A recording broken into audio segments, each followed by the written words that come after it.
আসসালামু আলাইকুম দর্শকবৃন্দ, আজকে আমি দেখাবো যে আপনারা একটা পিডিএফ ফাইলে কিভাবে আপনারা সহজে এডিট করতে পারবেন।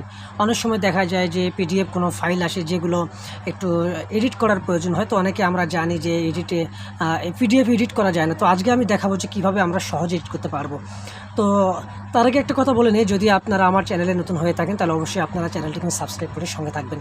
তো এটি করার জন্য আমাদের যে কাজটি করতে হবে, আমি আবারও বলে নিচ্ছি, যারা বিশেষ করে নতুন ব্যবসা করতেছেন কিংবা কম্পিউটারে কাজ করতেছেন তাদের জন্য খুবই কিন্তু উপকার হবে। কারণ অনেক সময় যারা আমরা দোকানে কাজ করি তখন দেখি যে পিডিএফ পাশে একটা সিভি নিয়ে এসে বলে ভাই এটা একটু এডিট করে দেন। আমরা এডিট করতে পারি না। অনেক সময় করি কি, আমরা ফটোশপে যাই, গিয়ে সেখান থেকে অনেক কষ্ট হয়। তো আজকে আমি সহজেই দেখাবো যে কীভাবে আপনারা এডিট করতে পারবেন। তো এটা করার জন্য আপনাদেরকে যে কাজটি করতে হবে, আমরা প্রথমে এমএস ওয়ার্ড আমরা ওপেন করে নেব। তো আমি এমএস ওয়ার্ডটা ওপেন করে নিলাম, এখানে ব্ল্যাঙ্ক ডকুমেন্ট ওপেন করলাম। করার পরে যে কাজটি করব, আমরা ইনসার্টে ক্লিক করব। এই যে উপরে দেখেন আমার মাউস পয়েন্টারটা, যে আপনারা এই যে উপরে ফাইল, হোম, ইনসার্ট, ডিজাইন, এখান থেকে ইনসার্টে ক্লিক করবেন। ক্লিক করার পরে আপনার সোজা এই যে একদম শেষে এদিকে এখানে চলে আসবেন অবজেক্ট।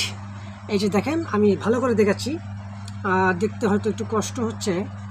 এখান থেকে আপনারা অবজেক্টে আসবেন।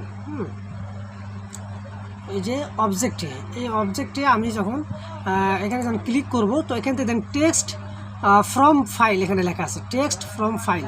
এই টেক্সট ফ্রম ফাইলে আমি ক্লিক করব। ক্লিক করার পরে এরকম একটা চলে আসবে। তো এখান থেকে আমি যে কাজটি করব, ধরেন আমি যে পিডিএফটা নিতে চাচ্ছি, আমি ধরেন এইখান থেকে একটা ইনভয়েস আমার আছে।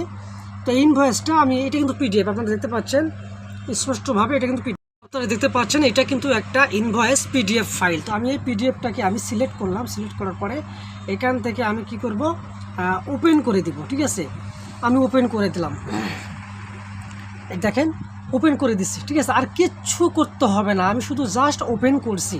কোথা থেকে?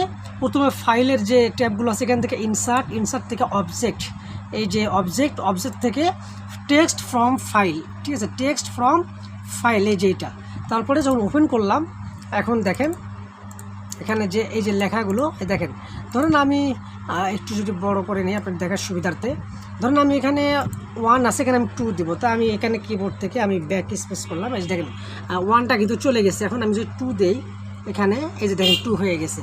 ঠিক আছে, আপনি যে কোনো কিছু দেখেন, এগুলো আপনি এডিট করতে পারবেন। ঠিক আছে, এখানে আপনারা এই যে এখানে এগুলো সব আপনারা এডিট করতে পারবেন। ঠিক আছে, তো আমি একটু আবার ছোট করে নিচ্ছি।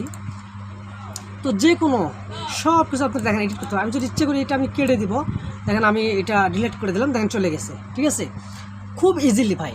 তাহলে আমি আবারও বলতেছি কিভাবে করবেন কাজটা। এটা করার জন্য আপনারা প্রথমে ইনসার্টে যাবেন। ইনসার্টে যাওয়ার পরে একদম শেষে এই যে অবজেক্ট থেকে টেক্সট ফ্রম ফাইল, এখান থেকে ওপেন করলে অটোমেটিকলি আপনার এটা টেক্সটে কনভার্ট হয়ে যাবে। ঠিক আছে, তো ভিডিওটি যদি ভালো লাগে অবশ্যই আপনারা লাইক করবেন, কমেন্ট করে জানাবেন। নতুন নতুন ভিডিও নিয়ে আসবো, আর চ্যানেলটি সাবস্ক্রাইব করে সঙ্গে থাকবেন। ধন্যবাদ সবাইকে।